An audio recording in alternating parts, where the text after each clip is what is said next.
Hi everybody, it's the CCJT Amateur Hour Take 2. And we should say that today is Sunday, October 27th, Right, 2024. 2024. We're going into Halloween week. Halloween week, and we're going to have a really busy week. We had a really busy week. We did. But first of all, over there is CC. And over there's JT. Or as I call her, Katniss Everdeen, PETA. PETA Millar. Yeah, because, because she's awesome. And because, Hey, you can turn yourself into a rock. Baba? You can turn yourself into a rock. Okay. For those of you that have not been with us before, the CC and JT Amateur Hour is a weak attempt at helping writers. What it is, a strong attempt. Hey, we won a award. What we try to do here at the worldwide headquarters is we try to help writers write. So we try to come up with ideas. We talk about the writing thing. We talk about the publishing thing, all from the self-published point of view. Yes. So it's a work in progress. Always, we try to improve things. If you've been following along from almost 200 episodes, we've been all over our house. We've been all over the country. We've been in Canada. We have recorded, in our car. Yes. We've recorded on the shores of Lake Tahoe. Yes. So, and we will continue to do that. When we recorded back east, where were we? Do you remember?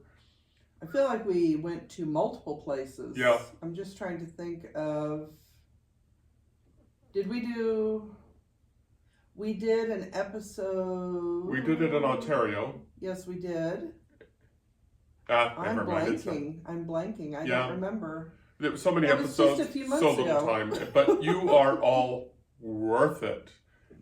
We're having fun. We're having fun, and that's Yes. really what this is all about. Is we're having fun. We started this during the pandemic, and then somehow along the way we won she won an international award for women in podcasting. So, and that's what this week was. Yes. This is our third podcast in the same week. Last Sunday, we, as you said, we recorded a podcast. Well, I said that in the last take. Oh, right. Okay. So for those who are getting the actual take, because we trashed the first one, the past Sunday, so a week ago, we had already recorded our video for the week, and then we trashed it because we were notified that we could release the information that we had won the Women in Podcasting Best Authors and Books podcast category. Woo! So that was last Sunday's podcast. And then on Wednesday, I believe, we did the podcast that we had started to do on Sunday, which was What About Zoe? And all of JT's challenges working on that book. Yeah. Zoe, we had a cover release date. We had a publication date. Actually, the pre-sale date was what, Thursday or Friday? Friday. The pre-sale date was Friday because of... No. The cover reveal would have been Thursday. The 24th. Right, and then... Pre-sale date was going to be Halloween/Nevada Day. Right. The real Nevada Day. The real Nevada Day. So we were coming up on the pre-sale date. You had planned to release the cover last Thursday. Right. So those plans are on, I guess... hiatus. Yes. We don't know for sure when they will happen now. The book is coming along nicely, I think. We did discuss it. The challenge is there were so many excellent suggestions from the beta readers. And there were changes that had to be made to plot points. And there were decisions to be made about keeping the other plot points. Because as a pantser, what I do is I basically throw everything against the wall and see what sticks. And sometimes I take out what doesn't stick, and sometimes I forget what to take out what doesn't stick. And so I have to decide what to keep and what not to keep. And so...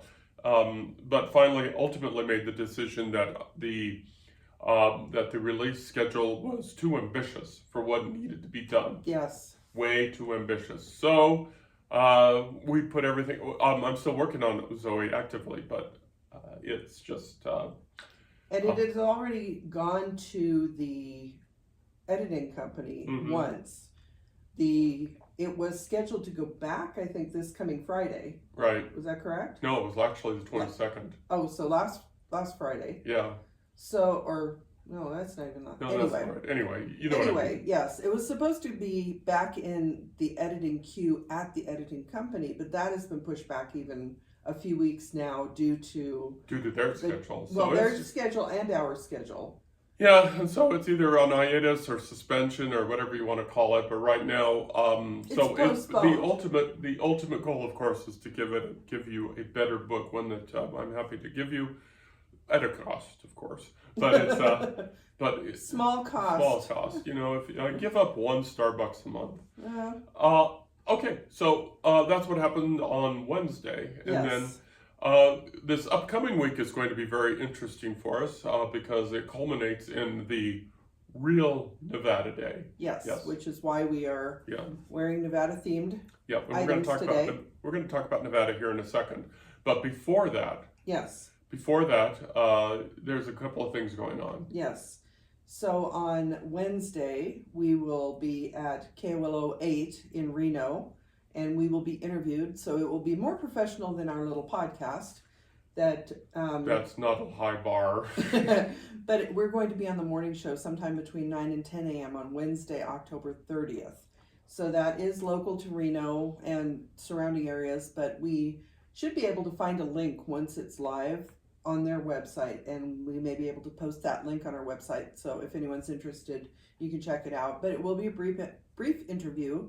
They have a show called Morning Break, where they do a lot of what they call Reno Reads, so local authors talking about their books.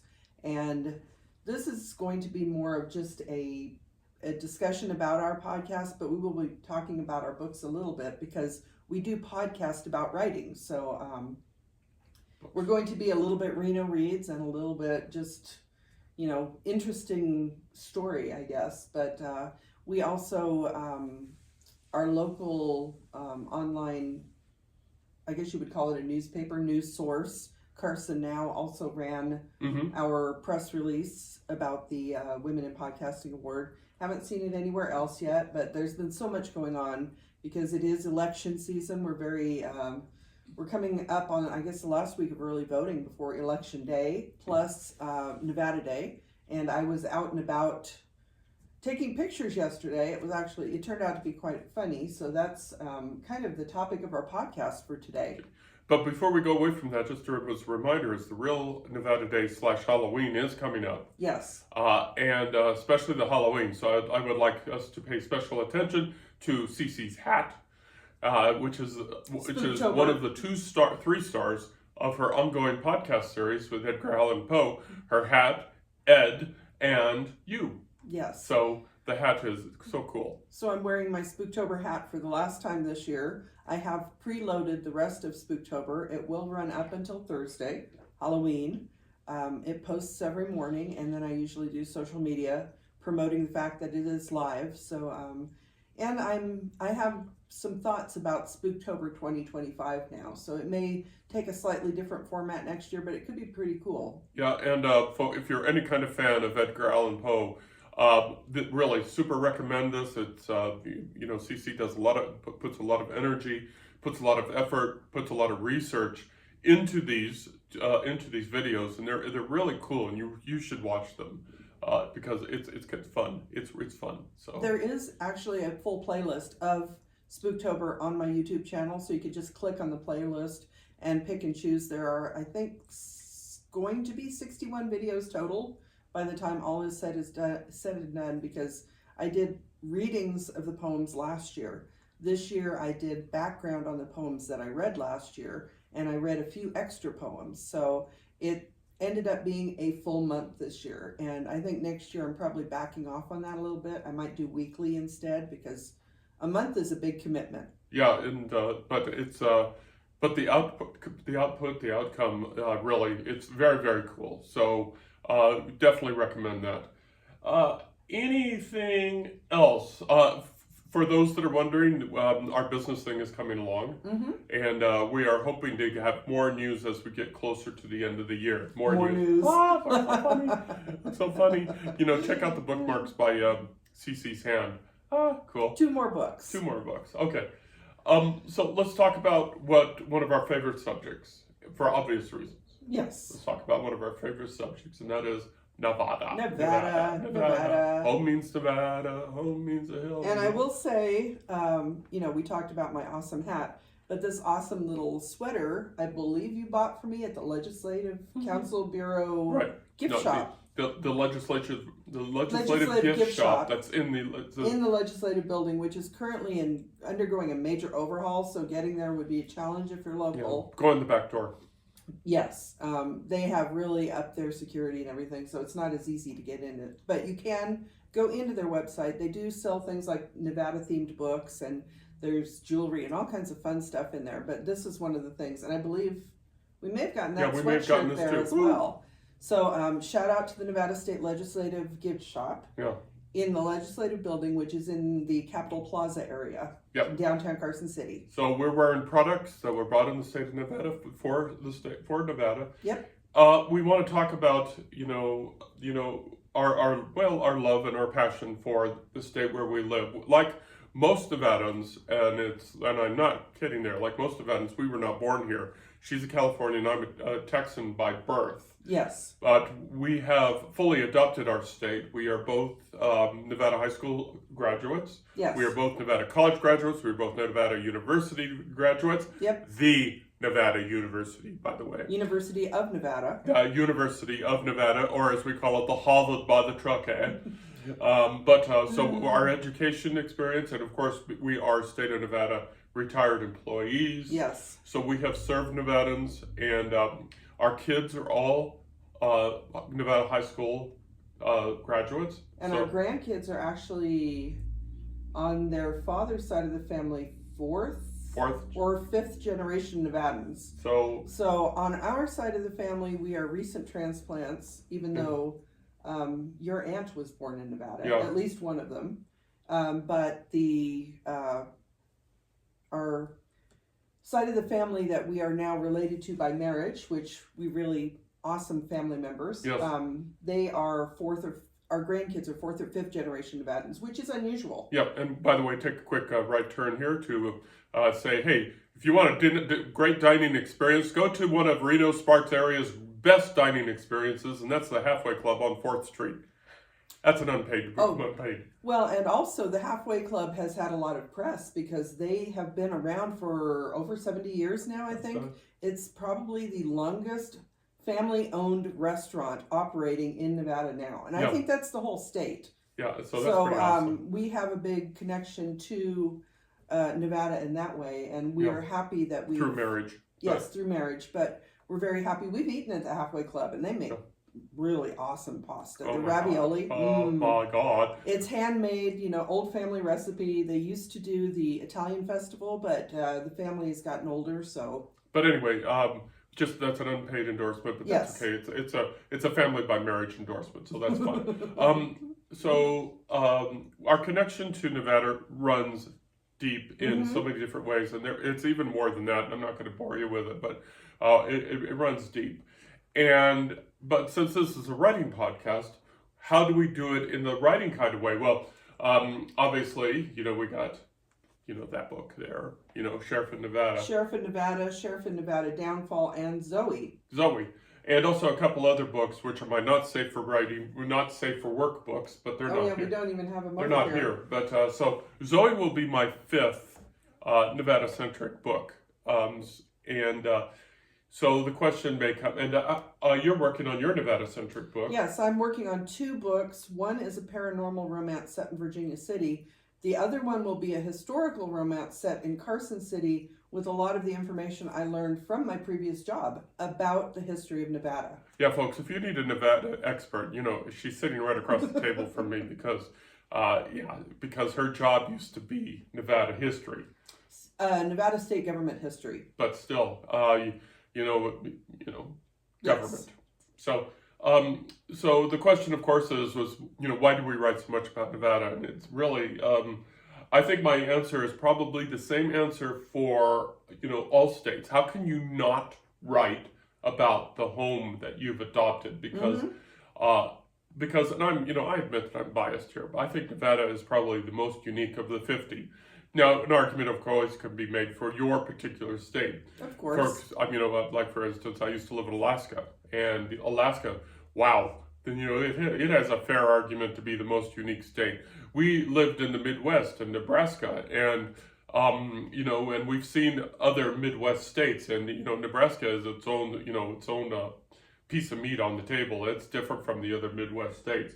Oh yeah, and I grew up in California, so there are a lot of very interesting things about California too. So you do make a good point that most states, if not all states, could make the claim that they're the most interesting. And I think it depends on what you know about your state. Yeah, I mean, we did this cross country thing together. We traveled from Nevada. Actually, we traveled from California to Maine.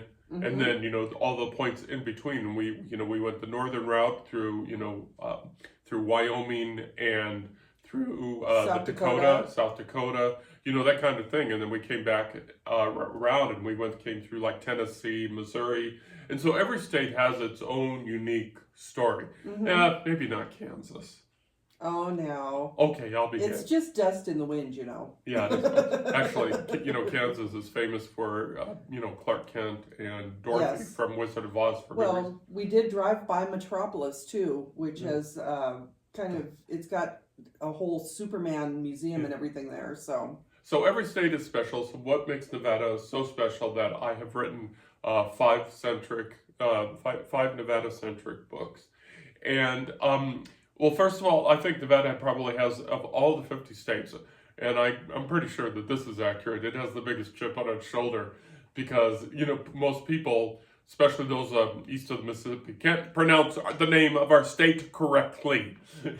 It is not Nevada. And I heard that even from my sister who lives on the East Coast, and she got a glare. Some of that is regional dialect. It is accent.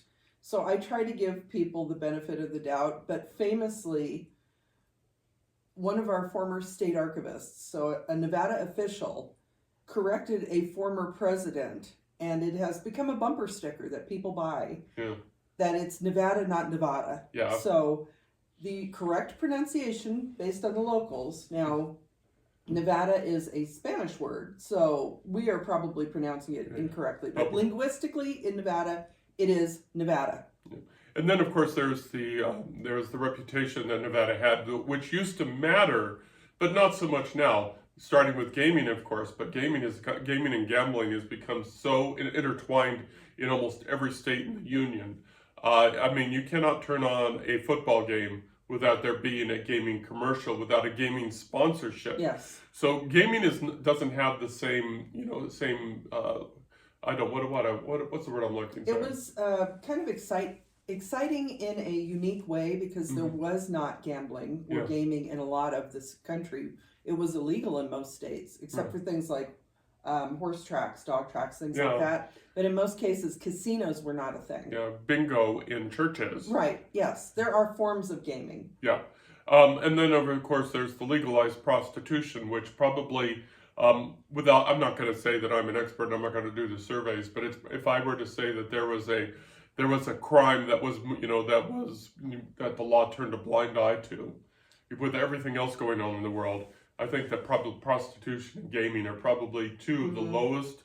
But then again, that kind of circles back to Nevada, so it has that kind of reputation. And of course, Nevada, suffers in the light of its most famous next door neighbor, California. You being a Californian, you know this. California, is very, very lively. It's very diverse. It's very diverse. And then you cross the border and you go from green to brown, literally. Yes, you do. And so Nevada is sort of like the redheaded stepchild of the states. And then, and then it's finally, I think it comes from that people just don't know a lot about Nevada. They know about Vegas. Vegas is the capital of Nevada. No, it's not.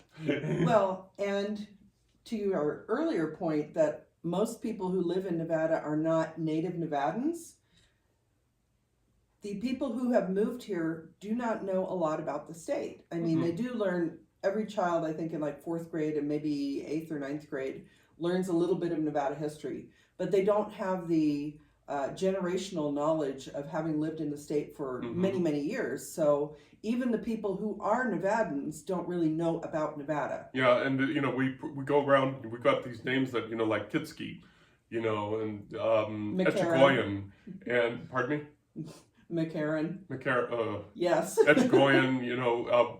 We pronounce Genoa just a little bit different. Verdi. Yes. We pronounce things differently because we're Nevadans. Mm-hmm. So we've got this kind of a chip on our shoulder, and it's one that we've earned, and we're a humongous state. We're like the 7th largest state in acreage, but we are like our biggest city is like 2 million people, and it's that's when you go to places like New York, Florida, Texas, California, again, 2 million is a suburb in some instances.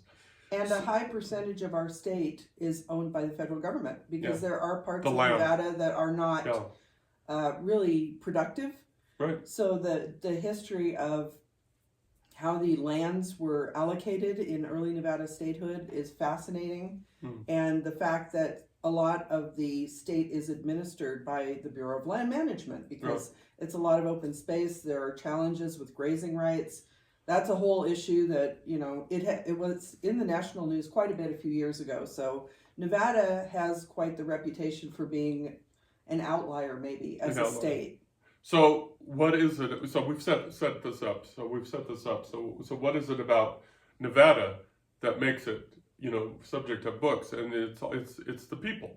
It's always the people. The people here, in my opinion, having lived here and having been to many other places, lived in 2 other countries, traveled and things, is that it's always going to be the people. The people will tell you how things are. They will say it to your face. They will say it in a strong way. They're blunt. But they're passionate. They're energetic. Even our full-throated defense of Nevada is not uncommon. We will stand toe-to-toe with anybody who insists of pronouncing our state name right.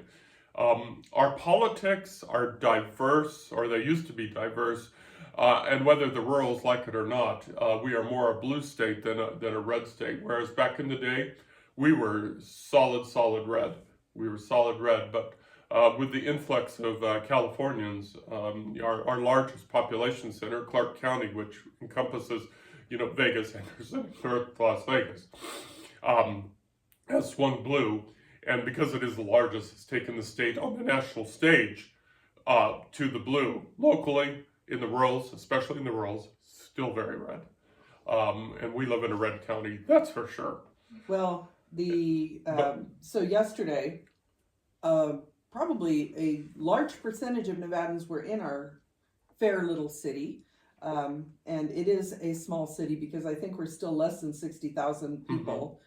And I think maybe I would say maybe 20,000 people came to town yesterday because we had our Nevada Day Parade. And that's one of the areas where I think we can really say that we stand out. I don't think most other states celebrate their admission day the way we do. Nevada Day is huge, to the point where our state legislature actually said that the last Friday of October will be the the 4th Friday of October. No, you were right. It's the last one. I saw the NRS. It's the last one.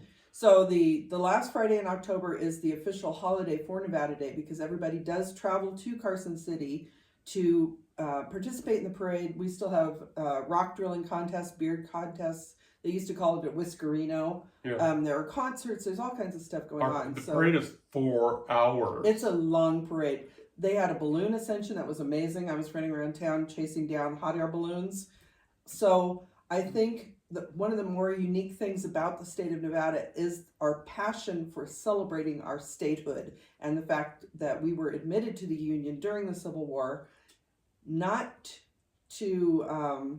it was more to keep Lincoln in office and need the votes. So it's not what people thought it was, like the Comstock Silver situation. But we are very passionate about Nevada Day, and that's why we are celebrating. We are at the tail end of Nevada Day weekend, even though it's not the official Nevada Day. But it's the people that we write about, that passion that comes out on Nevada Day, but that passion all year round. We have a passion for politics. We have a passion. We have a passion in communication, and so it lends itself. We have a passion in the literary and arts communities. Yep. Oh yeah, our arts community is pretty awesome. Hello, Sierra Arts Foundation. So these kind of personalities and this passion is easy to translate into a book. Now, it's not easy to write a book, but sometimes when you get the right characters and you get the right mixture, the book kind of writes itself. The characters write the book, which is really cool. I mean, I'm just there touching the keys when it comes to certain Nevadans, and so that's kind of fun.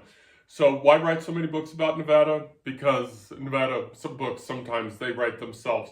Would you say that's about something similar to the 2 books you're writing right now? Yes, and it's funny that you should mention Nevada's passion for Nevada, because there was a scene that I wrote specifically where one character is not a Nevadan, one character is a Californian, and made a random comment, completely innocent comment, and she took it as, you're attacking Nevada, and she pushes back on it. So even in what we're writing, we are expressing how we feel. I think that, be nice to our state.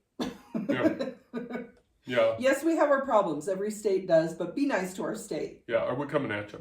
Yes. And so that's that chip on the shoulder thing again. But that's fine. But that's fine. So that of course lends the question is, if you are a Nevadan, do you agree? And if you are outside of our great state, the Silver State, if you're outside the Silver State, what is your state, and do you see a similar passion, or is it kind of a milquetoast, kind of average kind of place? I doubt it, because every place, it's what you put into it, folks. It's life, your experiences, everything. It's what you put into it, is what you get out of it. So if you do have that, and I keep using the word, if you do have that passion and energy for that place that you live, it comes right back to you, and sometimes it comes out as a book, which is pretty darn awesome. And as someone who came here at a very transformational time in my life, because I moved to Nevada my last year of high school, so I was not happy. I did have a lot of anger toward Nevada. I did not like the fact that I came from green to brown. I've totally reversed now. When I go back to California, I'm kind of like, I'd rather be in Nevada. Yeah. I do still love California. There are parts of California I adore, but I am a Nevadan through and through now. And a lot of that is the fact that so many positive, formative things happen to me in this state. Even though there are challenges in every life, Nevada is a challenging state to live in sometimes. Yeah. But it's great fodder for books and even movies and television shows, because there are a lot of movies that are based in casinos, which is the stereotypical Nevada.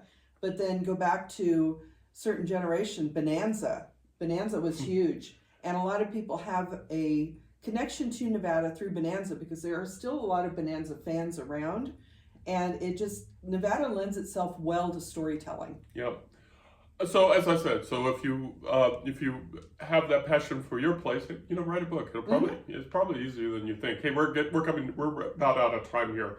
Any very quick things you want to add to this? No, I just think if you do write about your state, or if you want to share the passion for your state with us, please leave a comment. Tell us what you think.